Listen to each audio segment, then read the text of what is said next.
15절부터 마지막까지 3장 15절부터 마지막까지 우리가 함께 말씀을 받도록 하겠습니다. 갈라디아서 3장 15절부터 마지막까지의 말씀입니다. 같이 하나님 말씀 받겠습니다. 형제들아, 내가 사람의 예대로 말하느니 사람의 언약이라도 정한 후에는 아무도 패하거나 더하거나 하지 못하느니라. 이 약속들은 아브라함과 그 자손에게 말씀하신 것인데 여럿을 가리켜 그 자손들이라 하지 아니하시고 오직 한 사람을 가리켜 내 자손이라 하셨으니 곧 그리스도라. 내가 이것을 말하노니 하나님께서 미리 정하신 언약을 430년 후에 생긴 율법이 폐기하지 못하고 그 약속을 헛되게 하지 못하리라. 만일 그 유업이 율법에서 난 것이면 약속에서 난 것이 아니리라. 그러나 하나님이 약속으로 말미암아 아브라함에게 주신 것이라. 그런즉 율법은 무엇이냐? 법법함으로 토하여진 것이라. 천사들을 통하여 한 중보자의 손으로 베푸신 것인데 약속하신 자손이 오시기까지 있을 것이라. 그 중보자는 한 편만 위한 자가 아니나 하나님은 한 분이시니라. 그러면 율법이 하나님의 약속들과 반대되는 것이냐? 결코 그럴 수 없느니라. 만일 능히 살게 하는 율법을 주셨더라면 이가 반드시 율법으로 말미암았으리라. 그러나 성경이 모든 것을 죄 아래에 가두었으니 이는 예수 그리스도를 믿음으로 말미암는 약속을 믿는 자들에게 주려 함이라. 믿음이 오기 전에 우리는 율법 아래에 매인바 되고 계시될 믿음의 때까지 갇혔느니라. 이같이 율법이 우리를 그리스도께로 인도하는 초등교사가 되어 우리로 하여금 믿음으로 말미암아 의롭다함을 얻게 하려 함이라. 믿음이 온 후로는 우리가 초등교사 아래 있지 아니하도다.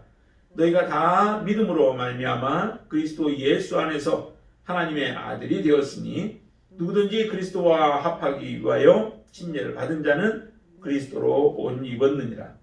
너희는 유대인이나 헬라인이나 종이나 자유인이나 남자나 여자나 다 그리스도 예수 안에서 하나이니라. 너희가 그리스도의 것이면 곧 아브라함의 자손이요 약속대로 유업을 이을 자니라. 아멘. 오늘 본문에서는 이제 우리에게 율법과 믿음에 대한 확연한 차이들을 각각 우리에게 말씀을 해줍니다. 이미 우리가 다 알고 있는 내용들이지만은 다시 한번 정리하는 마음에서 이 말씀을 보았으면 좋겠습니다. 언약, 사람과 사람과의 언약, 약속, 이 약속도 굉장히 중요하죠. 약속이, 그 약속을 어떤 사람은 헌시자처럼 버리는 사람들도 있습니다. 그러나 정말 그 사람이 온전한 사람이라면 약속에 대해서도 그 언약에 대해서도 중시 여기게 되어지죠. 그 약속을 위하여서 정말 어떤 사람은 생명까지도 내어놓는 사람이 있습니다. 성경에서 그런 예를 하나 이렇게 잘 볼 수 있는 부분이 아브라함과 맺은 그 언약 때문에 그 언약을 지키기 위해서 자기의 목숨까지 내놓을 정도로 그렇게 헌신적으로 언약을 지켰던 사람이 있습니다. 그럼 창세기 14장을 한번 보실까요? 거기에 보면 전쟁이 한번 최초의 그 전쟁이 연합 전쟁이 벌어지는데요. 소돔과 고모라 지역에 있었던 그 왕들이 자기가 섬기고 있던 왕들을 배반함으로 인하여서 벌어지는 연합 전쟁이 벌어졌습니다.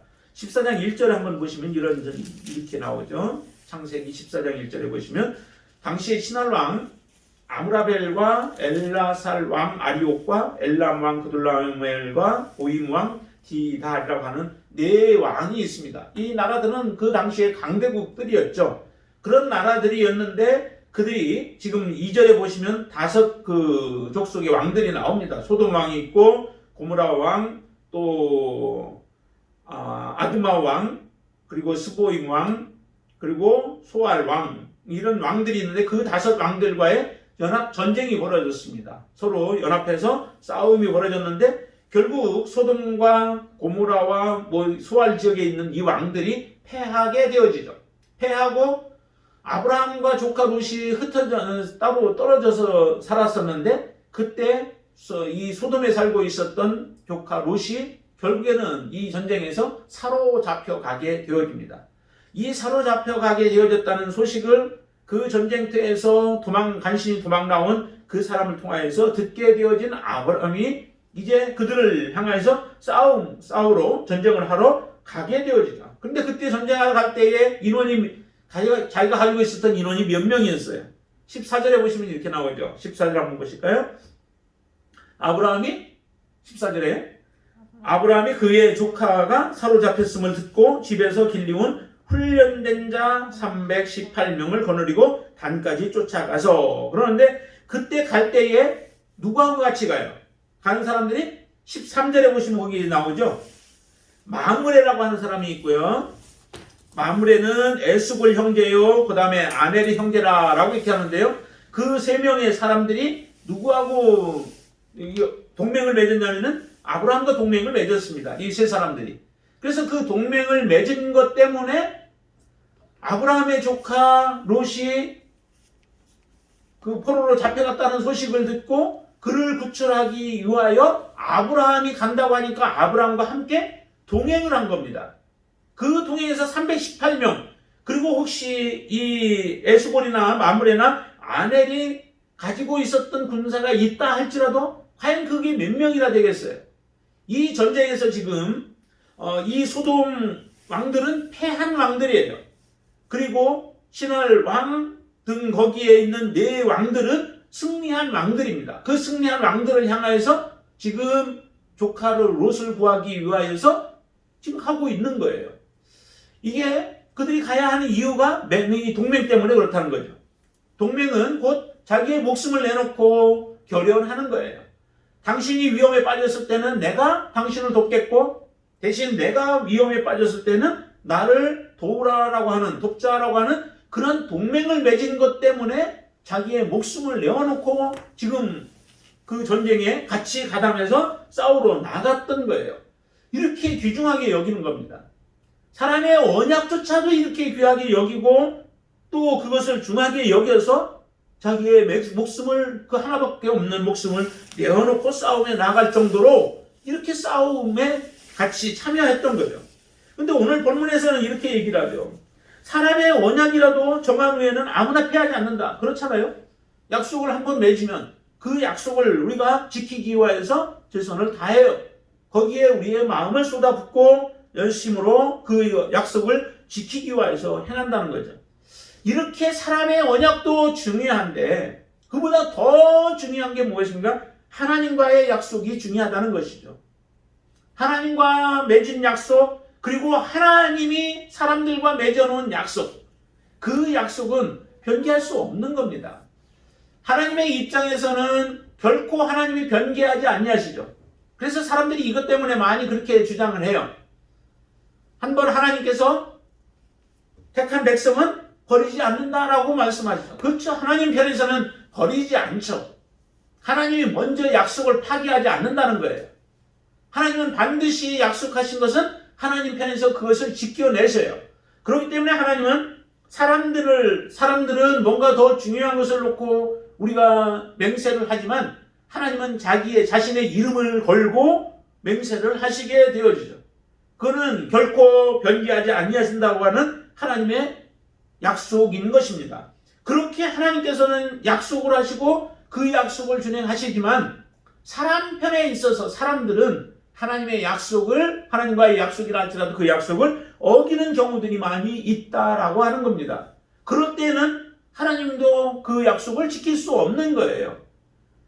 그러기에 사람이 변개하지 않는 한 하나님의 약속은 파기되지 않습니다. 유기되지 않아요.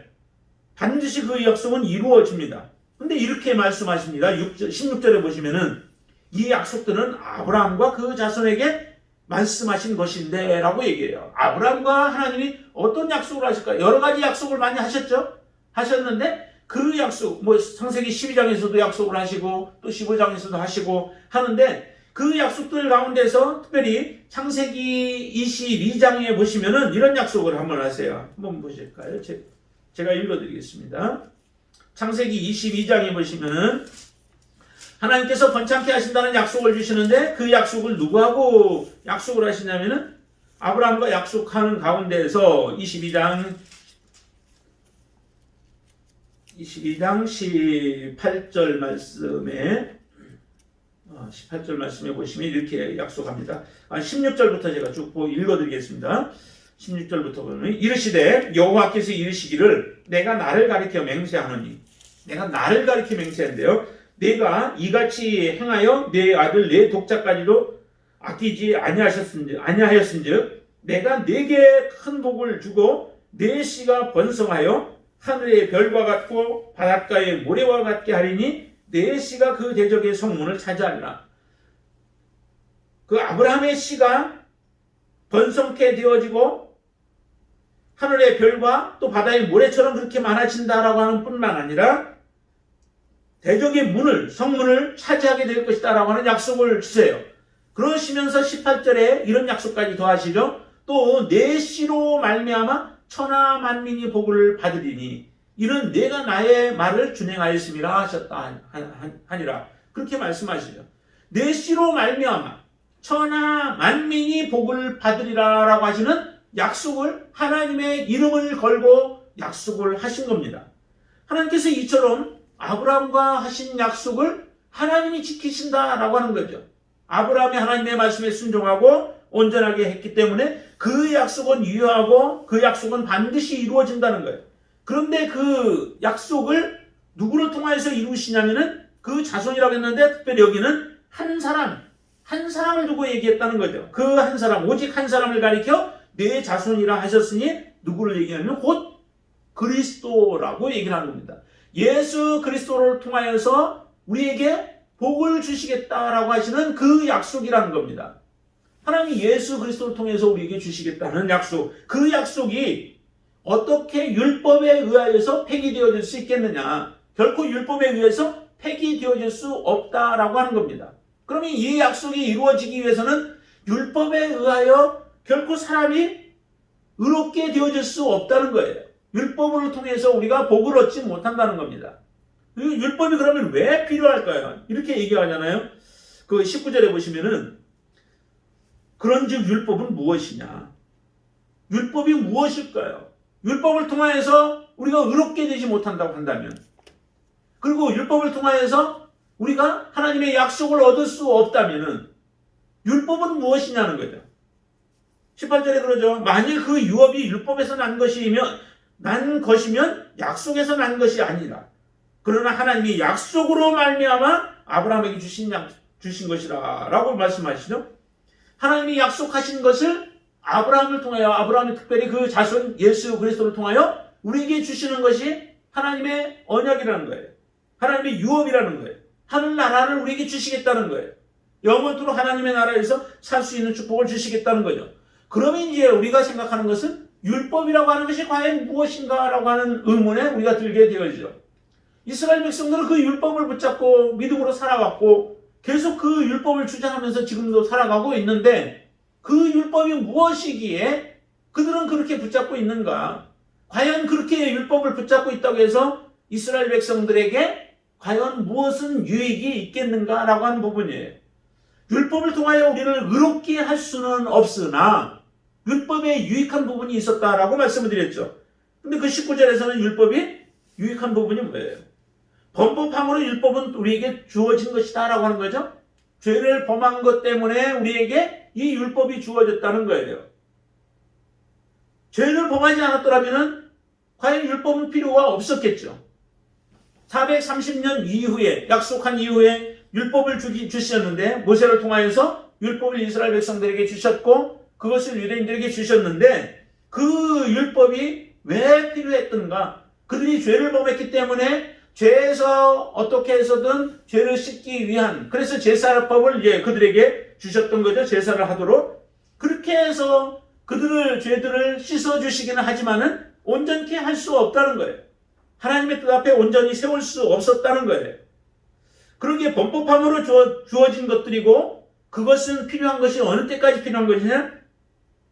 약속하신 자손이 오시기까지만 필요하다라고 하는 것입니다.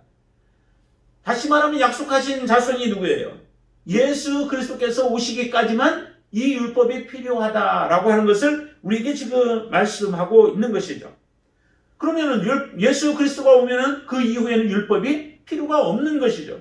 그런데도 지금 우리가 율법을 붙들고 율법을 지켜야 된다 하고 하면서 우리가 지금도 살아가고 있잖아요. 왜 율법이 폐기되어지지 않냐고 율법이 지속적으로 존재하게 되어질까요? 율법은 아직도 예수 그리스도가 그들의 심령 가운데 오지 아니한 사람들이 얼마나 많이 있어요. 이 땅이 다 끝나는 그날까지 사실은 이 율법은 필요한 거예요. 왜냐하면 이미 예수 그리스도를 믿어서 하나님의 자녀가 된 사람들에게는 예수 그리스도를 통하여 우리가 의롭게 되어졌고 하나님의 자녀가 되어지는 축복을 우리가 누리고 지금 살아가고 있으나 아직 세상 가운데 사람들 가운데는 이 예수 그리스도가 필요한 사람들이 많이 있죠. 복음을 듣고 그들이 예수 그리스도를 만나고 예수 그리스도 앞에 나와서 믿음의 고백을 해야 할 사람들이 아직 이 세상에는 계속 존재하는 거예요. 이 세상이 끝나기 전까지는 계속 필요한 거예요.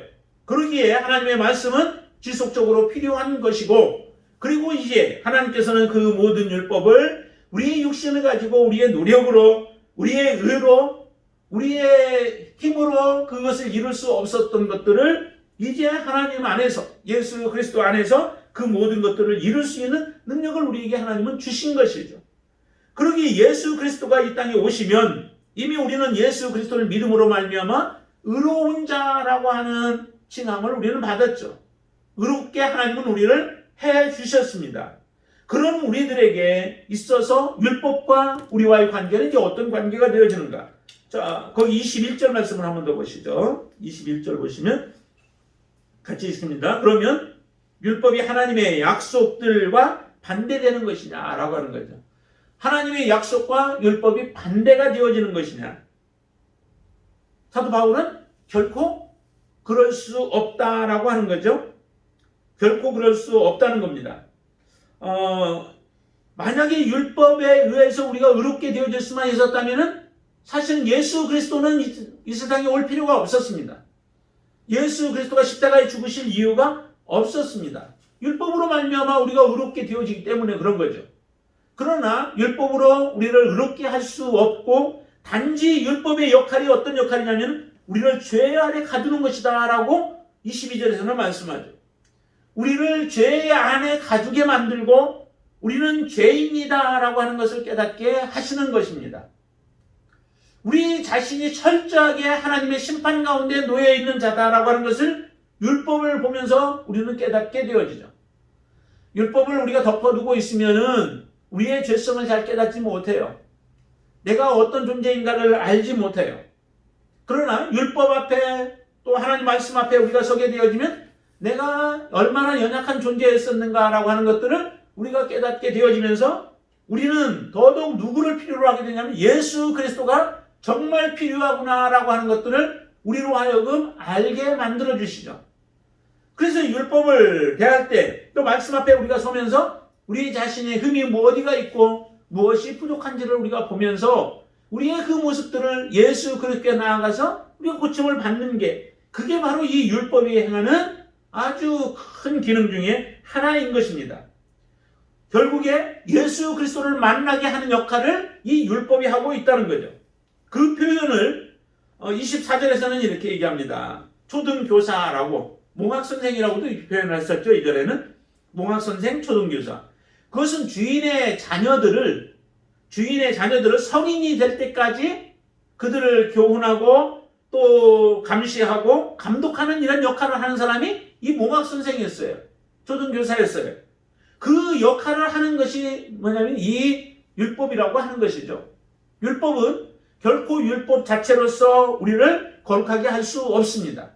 그러나 율법이 우리로 하여금 예수 그리스도를 찾게 만들고 예수 그리스도를 부르게 만들고 예수 그리스도 앞에 나아갈 수 있도록 우리를 그런 역할을 하고 있다는 거죠. 감옥이 존재하는 이유도 뭐예요? 죄를 지었을 때 죄 지은 자들을 그곳에 가두어 두는 것이죠. 영원히 그곳에 가둬두기를 원하는 것은 아니에요. 어떻게 해서든 그들의 죄를 다 죄값을 치르고 나면 그들을 석방시키는 거죠. 그 석방되었을 때의 그 기쁨이 얼마나 큰 기쁨이에요. 얼마나 감동적이에요. 그 날을 바라보면서 하루하루 힘든 날들이지만 그 안에서 견뎌내는 거죠. 얼마만 있으면 내가 석방될 날들이 있다라고 하는 그런 소망 속에서 살아가는 것입니다. 우리가 율법 앞에 서게 되어지면 모든 사람들이 이런 우리의 죄된 모습을 보며 이것이 어떻게 우리가 벗어버릴 수 있을까? 이것을 어떻게 우리가 해결할 수 있을까? 이 죄의 문제를 어떻게 그 고리를 끊어버릴 수 있을까라고 하는 것이 모든 사람들의 고민이고 고통이고 괴로움들이죠. 그런 사람들에게, 고통했던 자들에게 바로 이 복음이 들려지게 되어지면, 예수 그리스도에 대한 소식이 들려질 때에 그 사람들은 예수 그리스도를 만남으로 인하여서 참된 그 소망을 갖게 되어지고 기쁨을 누리게 되어지는 거죠. 그런 고백 속에 예수 그리스도가 나의 주인이시고 나의 주인이시자 구세주이심을 고백하는 그 사람들이 바로 진정한 예수 그리스도의 자녀로서, 하나님의 자녀로서 이 땅에서 이제 살아갈 수 있게 되어지는 겁니다. 26절에서는 이렇게 말씀합니다. 같이 한번 보시죠. 26절. 너희가 다 믿음으로 말미암아 그리스도 예수 안에서 하나님의 아들이 되었다. 모든 사람들이 다 믿음으로 말미암아 예수 그리스도 안에서 하나님의 아들이 되었다는 거죠. 다른 방법에 의해서 되어진 게 없습니다. 오직 예수 그리스도를 믿음으로 말미암아 예수 그리스도 안에서 하나님의 아들이 되어진 거죠. 믿음에 의하여 우리가 구원을 받았고 믿음에 의하여 하나님의 자녀라고 인칭을 받게 되어지고 영원한 하나님의 나라를 우리는 유업으로 받을 자가 되어진 것입니다. 그렇기 때문에 이런 사람들은 다 지금 무엇 한 거냐면 침례를 받은 자들과 같은 거예요. 27절에 그렇게 침례에 대한 부분을 특별히 얘기하죠. 누구든지 그리스도와 합하기 위하여 침례를 받은 자는 그리스도로 옷 입었느니라. 일반적인 그 침례, 그 형식적인 침례를 이야기하는 게 아니죠. 이것은 마음의 온전한 고백을 이야기해요. 내가 예수 믿겠다라고 하는 그런 고백들을 해도 그것이 진정으로 주님 앞에 그 고백이 안 되어진 경우들이 참 많아요. 형식적으로만 주어진 경우들이 많이 있다는 거죠. 그런 침례를 의미하는 게 아니라 이 침례는 온전한 침례를 이야기를 해요. 예수 그리스도와 정말 하나가 되어진 사람, 이제 죄에 대해서는 죽은 사람, 그리고 하나님께 대하여 산 자, 의에 대하여 산 자가 되어지고 나는 이제 육체와 함께 내 욕망과 또 탐심을 다 버린 그런 삶을 그런 고백을 하나님 앞에 온전히 드린 자. 그래서 이전의 삶과 이후에 예수 그리스도를 믿고 난 이후에 삶이 달라져 버리죠. 사고가 달라지고 또한 그의 생각이 달라지고 그의 행동이 달라지고 그의 말들이 달라지는 사람들, 그 사람들이 누구냐면 진정으로 하나님의 아들이 되어지고 하나님의 나라를 유업으로 받은 자가 되어진다는 겁니다. 이처럼 이렇게 고백한 사람들이 모든 사람들이 다 하나라고 이렇게 사도 바울은 말씀하는 거죠. 모습이 어떻든 형태가 어떻든 또 그들이 갔든 못 갔든 그런 것들은 상관할 거 없습니다. 종이든 자유자든 주인이든 종으로 있든 상관없습니다. 모든 사람들이 이 고백으로 고백한 모든 사람들은 하나라고 그렇게 말씀하고 있는 거예요. 그는 예수 그리스도 안에서 지체들이 되었기 때문에 그래요. 각각 다 모든 사람들이. 그러므로 우리가 정말 이제 하나님 앞에 살아가는 자들은, 이 약속을 받고 살아가는 자들은 29절 이렇게 우리에게 약속하고 있습니다. 29절을 한번 보시죠. 너희가 그리스도의 것이면 곧 아브라함의 자손이요 약속대로 유업을 이을 자니라 라고 말씀하시죠. 그리스도의 것이라면 아브라함의 자손이요 그리고 유업을 이을 자다라고 얘기를 해요. 정말 우리가 그리스도의 것이 되었는가요? 다시 말하면 예수 그리스도와 함께 우리가 침례를 받은 자인가? 주님과 연합되어져서 내가 같이 예수님이 죽을 때에 죽고 예수님이 살아날 때에 함께 살아난 자인가? 그런 사람들이 그리스도의 것이 되어지는 거죠. 그리스도 안에 속한 자들. 갈라디아서 2장 20절 말씀 우리가 보았듯이 그 말씀처럼 우리가 예수 그리스도와 함께 십자가에 못 박혀 죽었으므로 내가 이제 나는 죽고 내 안에 예수 그리스도가 사는 삶이 되어지는 거예요. 그런 사람들이 그리스도의 것이 되어지는 거예요. 그리스도께 붙어 있는 자들이에요.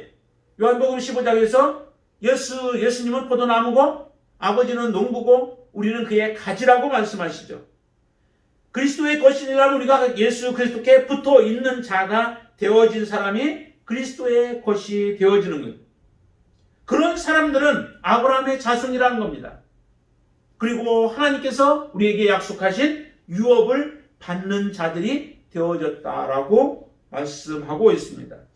과연 우리의 삶 속에 지금 믿음과 율법이라고 하는 것을 이렇게 지금 구별이 되어지는데, 갈라디아 교인들은 확연하게 이렇게 분리가 되어지고 또 이것을 통하여서 우리가 죄 가운데 있다가 죄로부터 해방되어져서 영원한 하나님의 약속을 얻은 자들인데도 불구하고 그 약속을 받았던 자들이 다시 율법 가운데로 돌아가고 있는 갈라디아인들을 향하여서 책망하고 있는 이 사도 바울의 책망 속에 바로 우리의 모습 속에서 우리는 어떻게 지금 살아가고 있느냐는 겁니다.